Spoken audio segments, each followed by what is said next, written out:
நான் எங்கே இருக்கேன் பார்த்தீங்கன்னா, வண்டலூர் பக்கத்தில் இருக்கிற கண்டிகை பக்கத்தில் நல்லம்பாக்கம் கிராமத்தில் இருக்கேன். இங்கே என்ன எதுக்காக வந்திருக்கேன் பார்த்தீங்கன்னா, ஒரு அற்புதமான ஒரு சிவாலயத்துக்கு வந்திருக்கோம். அதாவது இது ஒரு மலையாக இருந்திருக்கு. எனக்கு பின்னாடி தெரியுது பார்த்தீங்கன்னா, மலையாக இருக்குது. அந்த மலைக்கு மேலே தான் அந்த சிவன் கோயில் கூட தெரியுது. இது வந்து குவாரியாக இருந்திருக்கு. அப்போ அது இந்த ஏரியா வந்து குவாரியை வந்து எடுக்கும்போது அந்த சிவன் இருக்கிற இடத்த மட்டும் இடித்து எடுக்க முடியல. அந்தளவுக்கு ஒரு சக்தி வாய்ந்த சிவனாக இங்கே விளங்குறாரு. எல்லாம் இடித்து எடுத்துட்டாங்க. அந்த சிவன் இருக்கிற இடத்துல மட்டும்தான் அந்த பாறைகளை வெடி வச்சு எடுக்க முடியல. எவ்வளோ வெடி வச்சு பார்த்தாங்களா, அந்த வெடிக்கு அந்த பாறை ஒரு இன்ச்சு கூட நகலலையாம். அப்படி ஒரு அற்புதமான ஒரு சிவாலயத்துக்கு தான் வந்திருக்கிறோம். சிவனுடைய சக்தி இப்போ எவ்வளோ இருக்குன்னு பாருங்கள். இப்போ இது தோரண வாயிலுக்கு வந்திருக்கோம். இது தோரண வாயில். இப்போ நம்ம இந்த வழியாக தான் நுழைஞ்சு போகணும். உள்ள வாங்க போய் பார்க்கலாம். நம்ம எங்கே போய் சிவபெருமான தரிசனம் பண்ணிவிட்டு அவருடைய கோயில் எப்படி இருக்குன்றதை பார்ப்போம். இப்போ நம்ம அடிவாரம் வந்தாச்சு. இந்த வழியாக தான் வந்தோம். அடிவாரம் வந்தாச்சு. இங்கே பாருங்கள், இங்கேயே சிவலிங்கம் பிரதிஷ்டை பண்ணியிருக்காங்க. இங்கே வந்து கருப்பணசாமி இருக்கார் காவல் தெய்வமாக. சிவபெருமானும் காட்சி கொடுக்குறாரு. ஒரு முனியும் பக்கத்தில் காட்சி கொடுக்குறாங்க. இப்போ நம்ம மேலே போகலாம். மேலே போகும்போது இதோட பற்றி வரலாறு சொல்லி வச்சுருக்காங்க. இது எப்படின்னு பார்த்திங்கன்னா, நல்லம்பாக்கம் கிராமத்தின் மலை மேல் அமைந்திருக்கும் வடிவானந்த சித்தரால், அதாவது வடிவானந்த சித்தர் சித்தர் தான் அந்த சிவலிங்கத்தை பிரதிஷ்டை பண்ணியிருக்கார். திரு நல்லாம்பிகை உடனுரை சொர்ணலிங்கேஸ்வரர் ஒரு பேர். அற்புதமான பேர். இப்போ வாங்க நம்ம போவோம். இங்கே பார்த்தீங்கன்னா முருகனுடைய இது வச்சுருக்காங்க. ஒரு சின்னதாக ஒரு மாடம் கட்டி அதில் சிலையை வச்சு பிரதிஷ்டை பண்ணியிருக்காங்க.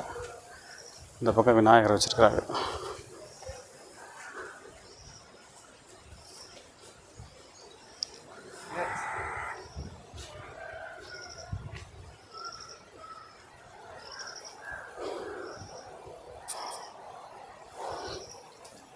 விநாயகருக்கு காவலாக யானை இது பைரவரோட வச்சுருக்காங்க போல. இங்கே வித்தியாசமாக இருக்குது.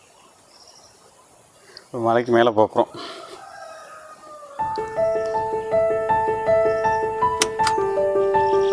இந்த மலைக்கு மேலே தெரியுது பாருங்கள், சிவன் கட்டியிருக்காங்க. பார்த்திங்களா, கம்புகளை வச்சு கட்டியிருக்காங்க. ஒரு சித்தர் வழிபட்ட சிவலிங்கம்னு சொல்கிறாங்க. இப்போ நம்ம மேலே போய் பார்த்துட்டு வருவோம்.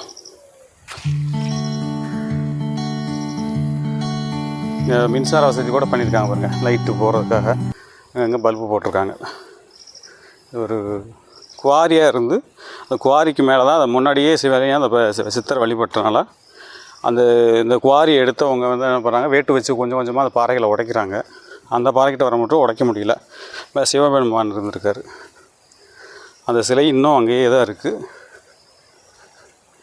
இப்போ நம்ம நடந்து போகிறோம். கிட்டத்தட்ட ஒரு 100 அடி உயரத்தில் தான் இந்த கோவில் அமைஞ்சிருக்கு. போகும்போதே பாருங்கள், புத்தை பாருங்கள், ஒரு புத்து இருக்குது. இந்த புற்று மண் எடுத்து நம்மளுக்கு உடம்புல தோல் வியாதிகள் இருந்துச்சுன்னா இந்த புற்று மண்ணை கரைச்சி உடம்புலாம் பூசி ஒரு மத்தியானம் உச்சி வெயில் காலம் வரைக்கும் அதை வெயிட் பண்ணணும். அதை உணர்ந்த பிறகு அதுக்கு பிறகு குளித்து வந்தோம்னால் நம்மளுக்கு உடம்புல இருக்கிற சர்ம ரோக வியாதி தீரும். ஏன்னா அந்த புற்று வந்து கரையானால் கட்டப்படுது. அந்த கரையானோட எச்சில் வந்து மருந்தாக பயன்படுது நம்மளுக்கு. இங்கே அதுக்கு நாகர் வச்சுருக்காங்க.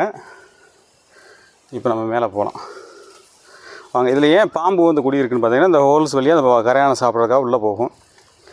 அப்படியே பாம்பு இங்கே தங்கிடும். ஏன்னா அதுக்கு தங்குறதுக்கு இடம் நல்லா இருக்குல்ல. ஆனால் இப்போ புத்தை வந்து கரையான் தான் கட்டுது, பாம்பு போய் குடியிருந்துக்கிறது. அடிவாரத்தில் கொஞ்சம் தூரம் வந்தோடனே மண்பாதை வருது. அதை தாண்டோடனே படிகள் அமைச்சிருக்கிறாங்க. இப்போ படி வழியாக நம்ம மேலே போகலாம்.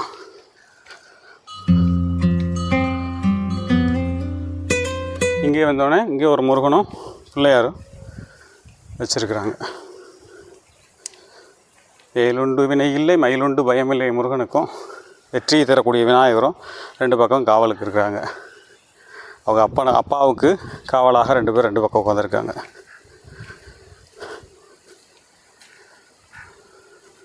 இது பாருங்கள், ஒரு வனாந்தரமாக இருக்குது பாருங்கள்.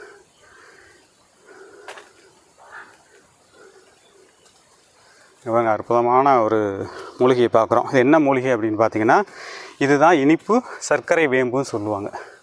காய்கள்லாம் காய்ச்சிருக்கு பாருங்க. இது சர்க்கரை கொல்லி நோயை கட்டுப்படுத்தக்கூடியது. மரம் அந்த மலைப்புறம் மூலிகைகளாக தான் இருக்குது. இந்த ஆடை ஒட்டி இருக்குது பாருங்கள், இதுதான் ஆடை ஒட்டின்னு சொல்லுவாங்க பாருங்கள். ஒட்டிக்கிச்சா, இது எடுத்தோம்னா எடுத்துடலாம். இதுக்கு பேர் ஆடை வெட்டி மூலிகை. இதை பற்றி நிறைய நம்ம போட்டிருக்கோம். நத்தைச்சூரி இருக்குது பாருங்கள். முத்தச்சுரி, குருவிச்சி, இப்படி நிறைய மூலிகைகள் இந்த மலையில் நிறைய காணப்படுது. இந்த வேம்பு தான், சர்க்கரை வேம்பு தான் நிறைய இருக்குது. சர்க்கரை என்பது ஒரு ஆள்கொல்லி நோய். இந்த சர்க்கரை வியாதி வந்து இல்லாதவங்க நிறைய இப்போ இந்த உலகத்தில் ஆளே இல்லாத அளவு கொண்டு வந்துட்டாங்க. இதை சாப்பிட்டோம்னா சர்க்கரை கட்டுப்படும். இந்த குழந்தெல்லாம் பறித்து சாப்பிட்லாம். பாருங்க,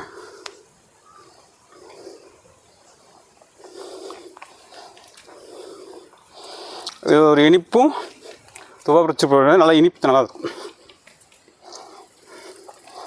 இதை பற்றி சொல்லியிருப்பேன் ஏற்கனவே. இந்த மூலிகை பேர் வந்து ராலிச்செடி. இது வந்து எலும்பு, உடஞ்ச எலும்பை கூட வைக்கக்கூடியது. இதை பற்றி நம்ம வீடியோலாம் போட்டிருப்போம். நம்ம அதில் போய் பாருங்கள். யூடியூப்லேயும் பாருங்கள், இன்ஸ்டாலேயும் பாருங்கள். அப்படியே மேலே வந்தாச்சு. இங்கே பார்த்தீங்கன்னா இதோட வியூ பாயிண்ட்டை பாருங்கள், எவ்வளோ அழகாக காட்சி தருதுன்னு பாருங்கள். அழகாக அவருக்கு பாருங்கள். விஐடி காலேஜு எல்லாம் இங்கேருந்து, அதாவது விஐடி காலேஜ் இருக்கிற பெரிய பெரிய கம்பெனிகள், கட்டடங்கள் பார்க்குறதுக்கே ஒரு அழகாக. இந்த பக்கம் பாருங்களேன், ஊட்டி கொடைக்கானல் போல் காட்சி கொடுக்குது. பார்க்க பசுமையாக இருக்குது. சென்னையில் இப்படி ஒரு இடம் இருக்கிறது நிறைய பேருக்கு தெரியாது. கண்டிப்பாக நீங்களும் டைம் கிடைக்கும்போது இந்த கோவிலுக்கு வாங்க. வந்தீங்கன்னா இது இயற்கை காட்சிகளை ரசிச்சுட்டு போகலாம். இந்த மாதிரி ஏன் மலை மேலே கோயில் கட்டி வச்சாங்கன்னா, நம்ம உடலில் இருக்க வேர்வை சுரந்து நல்லா நம்ம ஏறும்போது நம்மளோட மூச்சு, நம்ம நுரையீரலுக்கு ஃபங்க்ஷன் ஆகிறது. ஹார்ட் ஃபங்க்ஷன், ஹார்ட்டோட துடிப்பு எல்லாம் சீர்படுத்துறதுக்காகத்தான் இந்த மாதிரி கோயில்களை மலை மேலே கட்டி வச்சாங்க முன்னோர்கள். அதில் நம்ம ஏற ஏற நம்மளுக்கு வந்து உடல் பயிற்சி மாதிரி, நம்ம உடல் வந்து பயிற்சி அடைஞ்சிடும். நாளடைவில் நம்மளுக்கு மூச்சு திணறல், அதாவது இந்த நோய்கள்லாம் வராமல் இருந்தால் அன்றைக்கி முன்னோர்கள் சொல்லி வச்சாங்க. இங்கே பாருங்கள், அந்த பாறை உடைக்கும்ல பார்த்தீங்களா, எவ்வளோ அற்புதமான செயலை சிவபெருமான் செஞ்சுருக்காரு பாருங்கள். எல்லா பாறையும் உடைச்சிட்டாங்க, அந்த இடத்துல மட்டும் பாறையை உடைக்க முடியல. இங்கே வந்து பார்த்தோன்னே தெரியுது பாருங்கள். கீழே பாருங்கள், அள்ளி மலர்கள் மலர்ந்து கிடக்கிறது பார்க்குறதுக்கே அழகாக இருக்கும். அள்ளிக்குளம், இது ஒரு பெரிய ஒரு குவாரி இருந்தது. இந்த கற்களை பூரா உடைக்கும் போது சிவபெருமானுடைய இருக்கிற அந்த பாறையை மட்டும் உடைக்க முடியல. எவ்வளவோ வெடி வச்சு பார்த்தாங்களாம், தகர்க்கவே முடியலையாம். அதுபோல் இந்த சிவபெருமானை வந்து வணங்கிட்டு போனால் நம்மளுக்கு நல்ல அருளை தருவார்.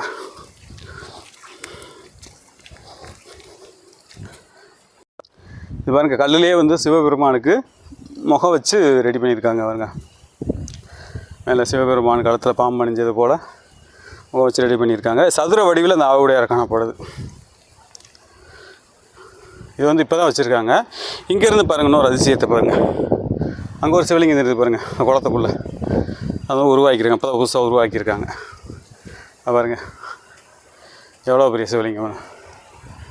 இந்த ஊரோட அந்த வர ரோடு கூட அங்கே வந்து வண்டிக்கெலாம் அப்படியே தெரியுது பாருங்க. எவ்வளோ இயற்கை எழில் கொஞ்சம் இடமா இருக்குது. மொத்த அழகையும் இங்கேருந்து இப்போ ரசிக்கலாம். இப்போ நம்ம வந்து அந்த சிவலிங்கத்துக்கு பக்கத்தில் வந்துட்டோம். வாங்க போய் அவரை தரிசனம் பண்ணுவோம்.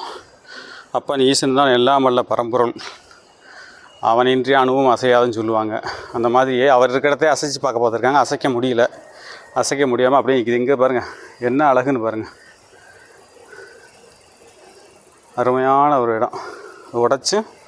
உடைக்க முடியாமல் அப்படியே நிற்கிது.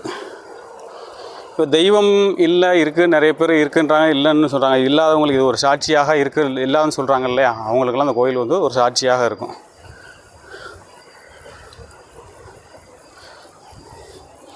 வந்துட்டோம், நெருக்கி வந்தாச்சு. இங்கே பாருங்கள், இந்த பக்கம் பாருங்கள், ஃபாரஸ்ட் காடுகளாக இருக்குது.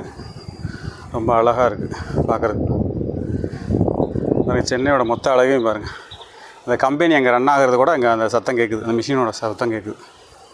சென்னையில் இப்படி ஒரு இடமா ஆச்சரியமாக கூறிய இடமாக இருக்குது.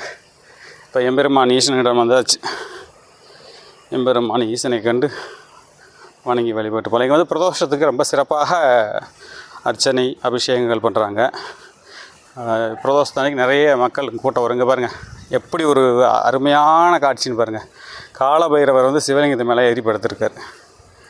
என்ன ஒரு அற்புதம் காண கிடைக்காது நம்மளுக்கு. இங்கே பாருங்கள், இந்த சிவனோட திருமணியை பாருங்கள்.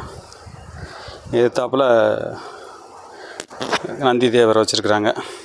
அதுக்கடுத்து பலிபீடம் வச்சுருக்குறாங்க. இப்போ தான் கொட்டகை வச்சுருக்காங்க. ஆனால் ஆகாசலிங்கமாக காட்சி கொடுக்குறார். ஆகாசத்தில் இருக்கிறார். ஆகாசலிங்கமாக காட்சி கொடுக்குறாரு. கீழே வந்து சிவனுக்கும் அந்த அம்மைக்கும் ஒரு ரூபம் வச்சுருக்குறாங்க.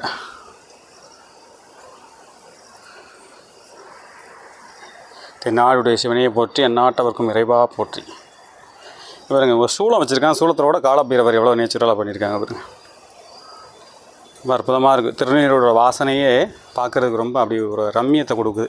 இந்த இடத்தோட வியூ பாயிண்ட்டும் இங்கே இருக்கிற ஒரு அமைதியான சூழ்நிலையும். இங்கே பாருங்களேன், கத்திக்கருவேல மரங்கள் எவ்வளோ இருக்குன்னு பாருங்கள். பூத்து குலுங்குது பாருங்கள் கத்திக்கருவேல மரங்கள். கீழே பாருங்கள் செம்பரி ஆடுகளும் மேய்ஞ்சிக்கிட்டு இருக்குது. இந்த இதை பாருங்களேன், வெள்ளை அள்ளி மலர்கள், இப்போ தாமரை பூக்கள் பூத்து கிடக்கு, அல்லிப்பூக்கள் பூத்து கிடக்கு. பார்க்குறதுக்கே அழகாக இருக்குது பாருங்களே. இந்த தாமரையில் லக்ஷ்மி வாசம் செய்வதாக நம்மளுக்கு நிறைய பேர் முன்னோர்கள்லாம் சொல்லியிருக்காங்க. இந்த ஏரியாவே பாருங்கள் எவ்வளோ அழகாக இருக்குன்னு பாருங்கள். பார்க்குறதுக்கே ஒரு அற்புதமான ஒரு இடத்துக்கு வந்திருக்கோம். மன நிறைவோடு சிவபெருமானை வழிபட்டு நம்ம போகலாம். அங்கே வந்தோம்னா கொஞ்சம் ஏதாவது இப்படி நம்ம வாரத்தில் 7 நாள் ஒர்க் பண்ணுறோம், ஒரு 5-6 நாள் ஒர்க் பண்ணுறோம், ஒரு நாள் ஃப்ரீயாக இருக்கும். அப்படி இருக்கிற சமயத்தில் சென்னையை சுற்றி சரௌண்டிங்கில் இருக்கிறவங்களும் சென்னைக்கு வர்றவங்களும் அந்த கோயிலுக்கு வந்து பாருங்கள். ரொம்ப ஒரு அற்புதமான ஒரு சிவாலயம். இதுதான் ரொம்ப பழமையானது. இன்டர்நெட்டு வழிபட்டதல்ல, முனிவர்கள் வழிபட்ட ஒரு சிவாலயத்தை தான் நம்ம எடுத்து போட்டுக்கிட்டுருக்கோம். ரொம்ப அற்புதமாக இருக்குது. காற்று என்ன காற்று வீசுது பாருங்கள். ஒரு உடம்பே ஒரு சிலிர்ப்பு அடிக்குது. அந்த அளவுக்கு ஒரு அற்புதமான கோயிலுக்கு வந்துருக்குறோம். இத்தனையோ சிவாலயங்களை நம்ம எடுத்து போட்டிருக்கோம். இந்த கோயிலில் வந்து ஒரு நம்மளுக்கே ஒரு உள் உணர்வு தோன்றுது. அந்த அளவுக்கு சிவபெருமானுடைய சக்தி இங்கே காணப்படுது. பாருங்கள், அதில் அணையா தீபம் கூட வச்சுருக்காங்க பாருங்கள். மேலே எரிஞ்சிக்கிட்டே தான் இருக்குது. அது நம்மளுக்கு தெரியல கண்ணாடிக்குள்ளனால. சிவபெருமானை வழங்கி விபூதி எடுத்து பூசிக்கலாம். பாருங்கள் அற்புதத்தை பாருங்கள். அங்கே நம்ம பாசுகிறோம், அங்கே இருக்க பூ கீழே விழுகுது. என்ன ஒரு ஆச்சரியம் நம்மளுக்கு. இறைவன் கொடுத்துருக்காரு.